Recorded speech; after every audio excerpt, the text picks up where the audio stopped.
Good early afternoon, I guess, maybe mid-morning drawing class.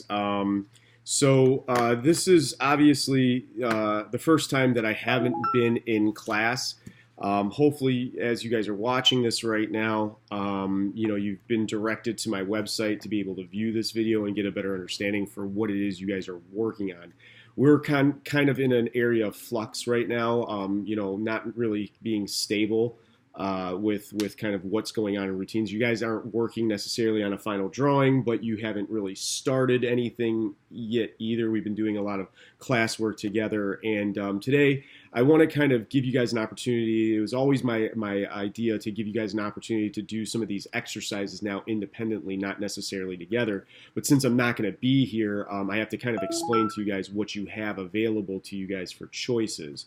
Now, yesterday we talked about in class sort of breaking down, I guess, the whole drawing process into three, there you go, three, fingers don't work, three different aspects. The idea of drawing shapes, then the idea of being able to make lines on it, decisions on lines, and then obviously tone or value going in later on. We're going to focus here on the concept of lines. I think making sure that you know what lines to put down. I think knowing where the lines need to go and how to organize those lines is crucial. So I printed up three drawing exercises that I'm going to ask you guys to choose two from. So there's three exercises. I'm looking for you to only pick two.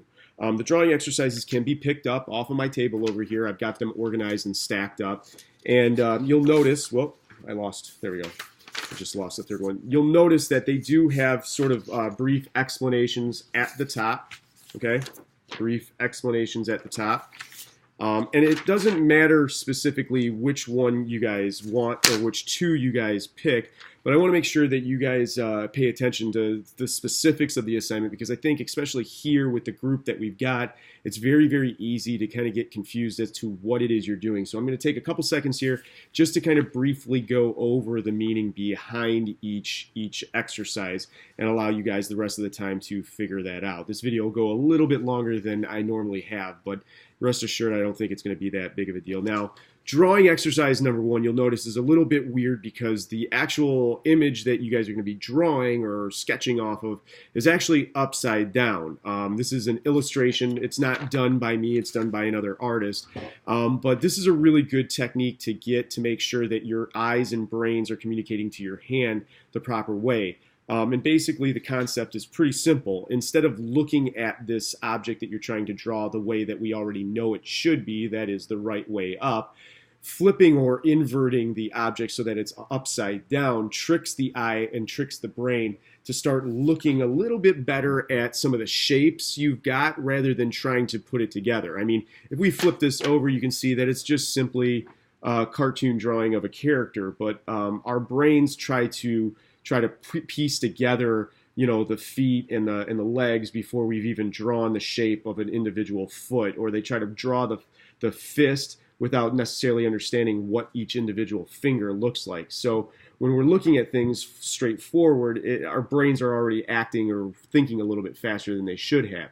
So a way to get our brains to kind of slow down a little bit is by changing the orientation. Now you'll notice there is a little bit of space over here.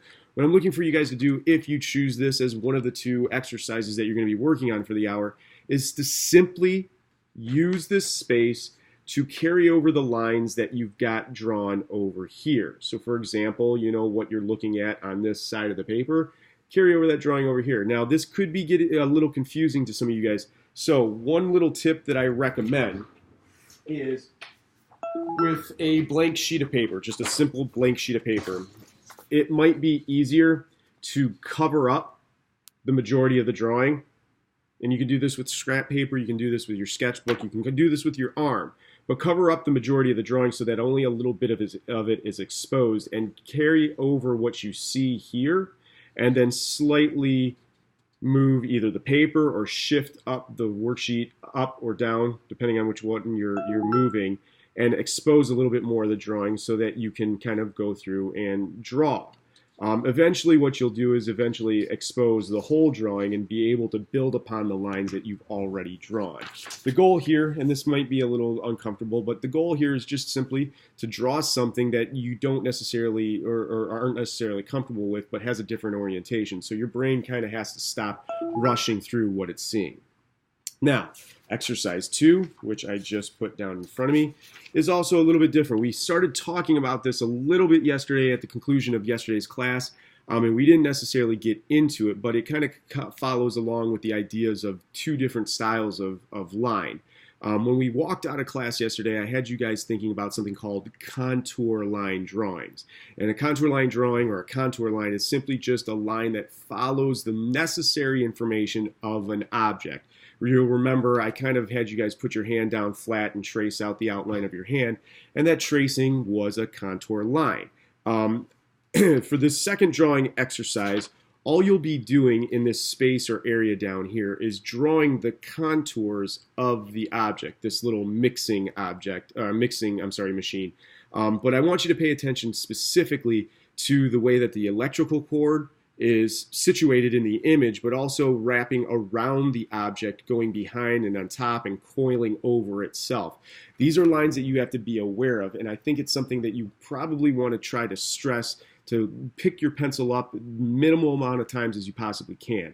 I don't want to say that you can't pick your pencil up, but I don't think you want to be picking your pencil up and moving to different areas of the piece of paper a whole bunch. I think you want to concentrate on kind of making this mark as continuous as possible as you try to draw this. Now, you're not looking to draw any of the details inside of here. You're just simply trying to look for an outline to the object. So don't get caught up in like things like the vent or some of the lettering on the sign or just different slats and vent pieces like that. You're just trying to get an outline of the actual object, the necessary important stuff. Now, exercise number 3 is interesting because it's drawing without necessarily drawing, and that's kind of weird to say, but what I mean by this is in exercise number 3, we're not going to really focus on the actual object as much as we're going to be focusing on the areas where the object isn't at. You'll notice that you get this reference picture here of a little folding chair against what looks like to be a white, maybe cloth backdrop, some sort of drapery that's going on in the back. What you're asked to do in this exercise is actually very simple. However, it might be a little bit more advanced. You're going to be drawing the actual chair by not drawing the chair, but by drawing the spaces that the chair does not occupy, the gaps that the chair make where there's not necessarily any information at. And I'll bring this up a little bit closer to the camera so you guys can see. You notice that there's negative space or gaps in areas between the 2 slats. There's a gap or area back here where your back might sit. There looks like to be a little decorative hole right there. There's a whole bunch of different space areas where the chair really isn't. Your goal in this area over here is to copy over, to draw as best as you can those negative space areas where an object might not be at in an effort to try and draw the chair without actually drawing the chair. In this exercise, you're actually drawing the background, but when you're done drawing all the areas where the background is, you'll see that that actually ends up showing you the actual positive object or the chair itself. Now, there's 3 of them here because I want you guys to have some choices as to what you're working on. And you guys will be working on this throughout today's class, that is Tuesday, and also through Wednesday's class. So you'll have 2 class periods to work on this, but you will be turning this work in.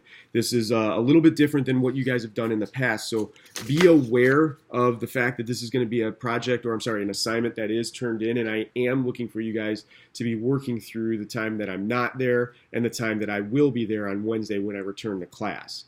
I'm going to sign off here because this is a little bit longer than what I wanted to do, but I think you guys needed an explanation, so I think I did a pretty decent job with that.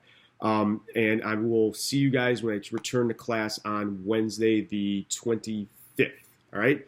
Good luck, guys, and I'm looking forward to what you guys can get done. Bye.